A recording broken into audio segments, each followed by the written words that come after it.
अस्सलाम वालेकुम फ्रेंड्स। तो कैसे हैं आप सब लोग? उम्मीद करते हैं आप सब लोग बिल्कुल ठीक होंगे। आज की इस वीडियो में हम आपको बहुत ही ज़्यादा मज़ेदार बीफ कढ़ाई बनाना सिखाएंगे। तो चलें हम बनाना सीखते हैं। तो सबसे पहले हमने ऑयल को अच्छी तरह गर्म कर लिया है और उसके बाद हम इसके अंदर प्याज ऐड करेंगे।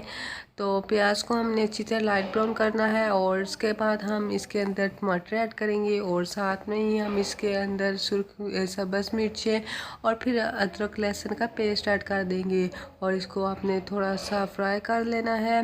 तो इसको फ्राई कर लेंगे। आप देख सकते हैं हमने थोड़ा सा इसको लाइट फ्राई कर लिया है और अब हम इसको ब्लेंडर की मदद से ब्लेंड करेंगे। तो देख सकते हैं हम अब इसको ब्लेंडर में ब्लेंड कर लिया है और अब हम इसको दोबारा ही इसके अंदर ऐड कर देंगे और घी के अंदर हम इसको दोबारा ऐड करेंगे और इसको अच्छी तरह अब आपने फ्राई कर लेना है। और अब हमने ये बीफ लिया है और बीफ ये मैंने बॉईल कर लिया था।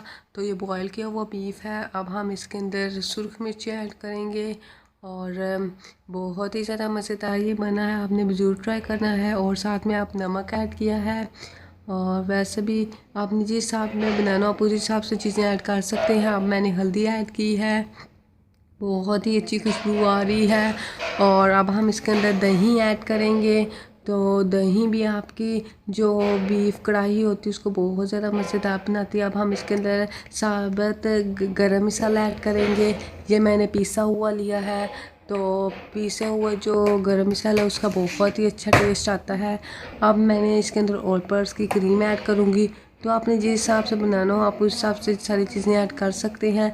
तो मैंने क्रीम ऐड कर दी है और देख सकते हैं हमारी कितनी मज़ेदार कितनी ज़बरदस्त बीफ कढ़ाई तैयार है। उम्मीद करते हैं आपको बहुत पसंद आई होगी। अगर पसंद आई है तो चैनल को सब्सक्राइब कर वीडियो को लाइक करें। अल्लाह हाफिज़।